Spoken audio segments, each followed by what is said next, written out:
Ochema. Okay. Velma Ochema is an avid reader of books authored by African writers. She was born and raised in Accra, Ghana. Since childhood, she has dreamed of being a novelist and has grown to be a self-trained one, taking inspiration from Chimamanda Adichie, Amata Edu, and the likes. Oh, we have something in common. So working towards being a writer at the age of 13, she went on to publish SACROSANCTUM at the age of 20. That's why being a lady of multiple interests, Velma is carving a niche for herself as a writer and a law student. Currently, she's pursuing her law degree at the best university in Ghana, of course, the School of Law here at the University of Ghana. She's also an old student of St. Rose's Senior High School, Kretia, where she offered geography, elective maths, economics, and French as her electives. Her profile is very, very long, sorry, for a very young lady. I'm just going to pause it here and go straight to Velma. Hello, Velma. Good morning. Thank you so much for joining us on Campus Exclusive. Hello, thank you, and I'm honored to be seated here at Radio this. It's an honor to have you as well. When we heard that you were coming, I so wanted to see you. I saw your picture yesterday. I was like, oh my gosh, she's very pretty. Oh, thank you. Right, so who is Velma? I know Velma is a law student, Velma is a writer, but then who is actually Velma? What we have read here is your profile. Give us something more, something that nobody knows. Thank you. Velma, my full name actually is Velma Na Ajele Ochema. So I am Ghana. Oh, okay. For starters, I am Ghana. I have a lot of interest, as you've already mentioned. So I am interested in the French language, for example. I'm interested in cooking. I have navigated the field of entrepreneurship. But I think I have always had it as a calling at the back of my mind that I want to be a novelist. I want to be a writer. And also, at the center of my values and at the center of my personality is my faith as a Christian. So that's a little summary. That's who Velma is. Okay. Many writers remember the exact moment when they realized that they wanted to write seriously. I mean, most of the times we just start with poems, we start with a short story, but then when was that moment, or do you remember when writing stopped being just a hobby and became deeper for you, something that you felt was part of who you are? Yes, I would say this was somewhere in 2018 in JHS 2 when I got my first laptop, and I was not a tech whiz, so I didn't know how to make full use of the laptop. So I was always on Microsoft Word. I remember my first book I wrote was titled Trina. That's when I started to take writing more seriously. Then I went on YouTube, I went to look at videos like A Day in the Life of a Writer, and I realized, oh, writing is not all boring. It could actually be fancy. So I got the light bulb moment in JHS 2, and ever since, especially since I came to the University of Ghana, where I saw that I do not have to wait for a publishing house to reach out to me, and I can take steps by myself to realize my writing dream. So the light bulb moment came in JHS 2, but it got intensified here at the University of Ghana. Alright, so once again, this is still personal, right? But then, who inspired you to start writing? Is it here to see my younger self? No, it's actually very right to be inspired by yourself. Okay, so let me be honest. I was inspired by the likes of Chimamanda Adichie. No, let me start from Ghana. Amata Edu, and I'm pretty sure Peggy Opon has shaped our interest as very readers. much. I hear this whole Peggy Opon banter where people are like, don't think I have Peggy never Opon. even read anything on it because I don't want to get involved. I mean, you start from somewhere, and writing, it takes a lot of discipline to write, and she has like 6 books, so I cannot mention the list of people who have inspired me and leave out Peggy Opon. Peggy Opon is definitely on the list, but at the top, my woman king is Chimamanda Adichie. So let's say I was inspired by Chimamanda and I was inspired by my younger self to write. So I'm right to say Chimamanda is your favorite author? All-time favorite. Alright. So Velma, can you describe your writing process? What generates ideas and produces books like Sacrosanctum, one of your books. So for the record, SACROSANCTUM is actually my first book. Oh, okay. And I'm going to release it somewhere in May, and then the virtual book launch would be in the middle of the year. So readers get to access it next month. And that's my first published book that I've written. But a few people know me for my blog. I have a blog called Champion Delma where I write.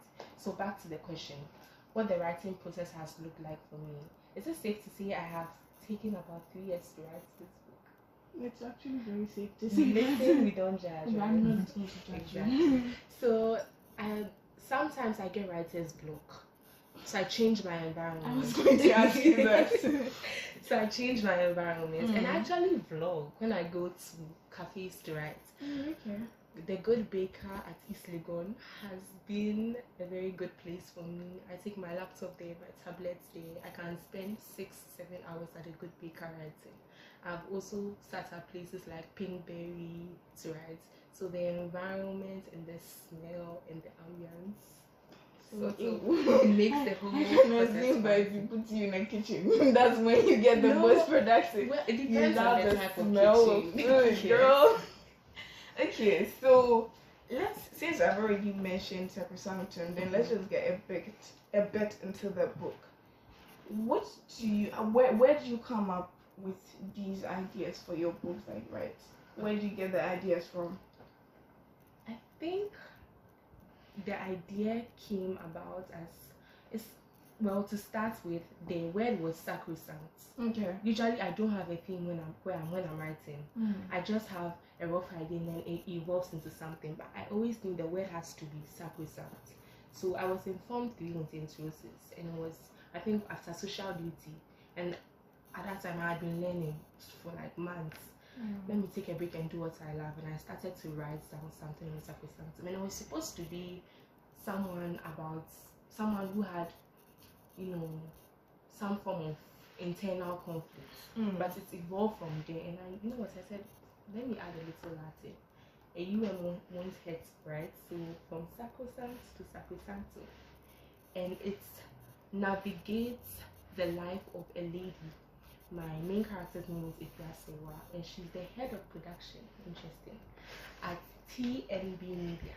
That's the name I gave to the media house, the Noble Broadcaster Media. Oh, okay. Yes. I was wondering which media house in Accra is here. I came up with it. Oh, that's nice. So the name of the media firm is the Noble Broadcaster, TNB, and she's the head of production for a number of shows. And if there is someone who comes from a rich home, she doesn't have to work, but she decides to work, and during the course of her work, she steps on the foot of a politician. Is this a safe space? Is this a safe space? Is the door locked? Yeah, the door is locked. Oh, so she steps on the foot of a politician. Okay. And that is where the whole idea of sacrosanctum revolves. She's pressed, but she's not crushed. That's the theme of sacrosanctum. And it has the life of her kidnapper in focus. So the man kidnapped her. It has the life of her husband. And would you believe me if I say that her ever-loving husband left her when she was released from the hands of the kidnappers? Men. No shit to the Yes, but that's a little something about sacrosanctum. That's a little teaser. I love the plot twist. Ooh, I want to read. Definitely. I will send with you Univers their own special copy when it's address Nancy. I will receive the book on your behalf. Alright. Okay, so the issue of abuse comes up in your book, right? So how was it writing on such a complex topic? Well, I think first of all, as a writer, sometimes you have to separate your emotions from your work. You have to separate your emotions from logic. That notwithstanding, you also have to try and invoke a certain mindset to be able to feel the person's pain. So I remember I have a part where I asked myself, what would be one of the most the men, I hope you're not grossed out, but what would be one of the most uncomfortable situations?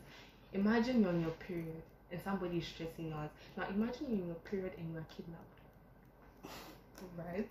And they brutalize you. Can you imagine? I don't want to. So that's sort of added as a start. I've never been abused. I've never been kidnapped. My cousin was worried for me. She said, "Mama, what are you going through? Why are you writing such morbid stories?" Yeah, because a lot of people tend to think that what we write is mostly like from personal experience. No, not always. That is not it for you. Yeah, that's not it for me. Right. So you said before when you were answering one of the questions that you mostly get a writer's block. You've gotten it before. Yes. How are you able to overcome it? And do something else. Oh, okay. You do something aside writing. So sometimes if I get writer's block, I study. Sometimes if I'm studying and it's not entering my head, I go write. Oh, okay. Oh, okay. And has the blog ever made you like give up on writing a story that you never intended to like finish writing? I don't think I'll ever give up on writing. It's part of me now. Right. Now let's come to Ghana. Okay. How is the book industry in Ghana? Surprisingly, it's not as bad as it looks. Because most people know that Ghanaians don't read. Exactly. It's not very true. In the environment where we find ourselves right now, especially here in the University of Ghana, you'd be surprised that despite people getting distracted by their phones and TikTok and all of these social media platforms, there are a number of people who are actually willing to read your work. If you decide to write, so if you're listening to me and you want to be a writer, write. People will actually listen to your work. And the number of women that inspire us, and we've read their books. We've read Plain Yellow Writes, Ruby Ayuragoka. Silence is not always good in sometimes. I don't like Ghanaian written. Oh, you don't like? Oh, okay, that's fine. Don't worry. So there are a number of Ghanaian writers that are actually, and you know me, I like to think of writing as an elitist art. So the number of women writers here in Ghana that are actually writing, and people are reading their books. Yeah. I, for one, am reading their books. So in the Ghanaian literature sector, it's not as bad as we think. Actually, it isn't. And if we tell ourselves it is bad, then it will be bad. Let's change the narrative. Ghanaians love reading. Am I right? Cricket sounds in the background. We love reading. Right. You're a law student. I know. In the University of Ghana. Definitely. I am not a law student, but I have heard stories. I know how tiring, I know how stressful it can be. Yeah. How do you balance writing in your academic life? Okay, so for starters, I did not start writing when I got to Lagos. Okay. I started writing when I was in GHS 2. I got serious about SACROSANCTUM when I was in SHS 3. So now I am used to sitting down for hours and doing a lot at a time. So I kind of merge leisure with writing. And for me, writing doesn't seem like a job. It seems like how you get your canvas and your painting. It seems like exciting. Exactly. So the same time I used to get to watch a movie, the same time I'll get to talk with my friends. It feels like that. So it's not really up for balancing per se. And I change environments, as I said. I can go to the Good Baker at East Legon to write.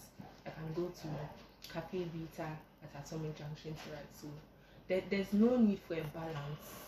And nobody's chasing me. I have 2 years to write a book. I will write it in 2 years. During the 2 years, there will be a vacation, right? So for instance, I'm yet to intend this vacation. The whole of the 2 months I've been working on SACROSANCTUM. So there's actually no need to balance. I'm very, very interested in the law.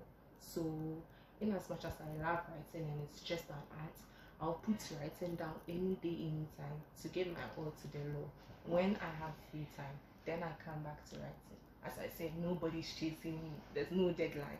I do me and then I work out with the comforts that I need. So I'm right to assume that you'd want to become a lawyer and go professional as a writer too. I don't want to call writing profession. Okay, so you're not going to make a business out of it? Well, let me not shoot myself in the foot. Okay. You can email me and send me thousands of dollars to write something for you. But yes, let's just say I want to be a professional writer and an excellent lawyer. I like how you described the lawyer an excellent. I'll definitely look for you because I would have a case with someone one day. Now, is there something that you think that Ghana as a country is doing right for storytellers, like for story writers, to make their job easy for them? As an amateur, I don't think I have enough exposure. I don't think I've seen enough to see that. But the Ghana Library Authority, for instance, is taking good steps. I've heard of a number of writing competitions they've organized. There's a Samira Baumia Literary Prize too. Yes, she organizes this contest. Samira Baumia, her former first lady, she organizes this contest. I think it's yearly.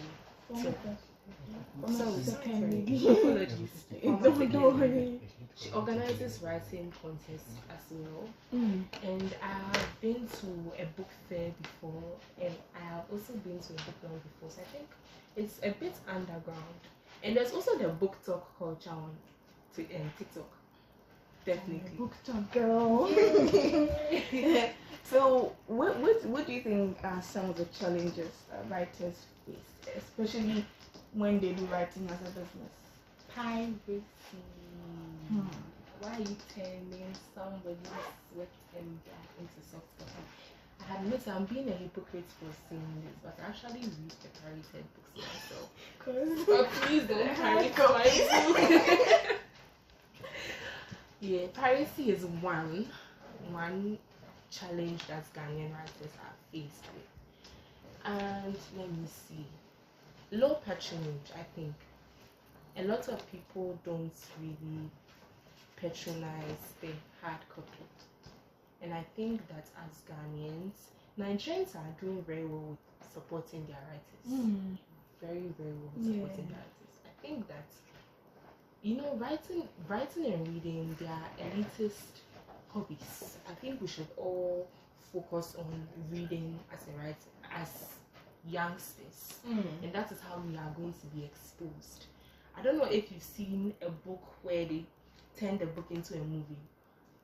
9 out of 10 times, the movie is not as good as the book. The book is way better. The book I have in mind is not radio. Don't worry. Let's move on. Chimamanda's Half of the Yellow Sun. I watched the movie and I'm like, okay, the book is way better. Like, if you want to hide something from a ... put it in a book. I never said this. I never mentioned anybody's name. But you get exactly. I know that. So I think we should all read. We should all be readers. Yes. Okay. Recently, there's been a lot of talks on copyright in the country ever since the Alabaster Boys. I don't know if you follow that issue. The Alabaster Boys have taken steps to sue Medical over an alleged copyright infringement. If not, okay, that was just a scenario I was trying to create for you. But then, are there laws that help writers like you to protect intellectual property, like books? Okay, thank you. Currently, there's the Copyright Act 2005, Act 690.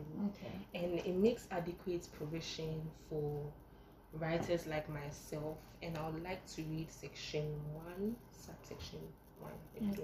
It says an author, co-author, or joint author of any of the following works is entitled to the copyright and protection afforded to that work under this act.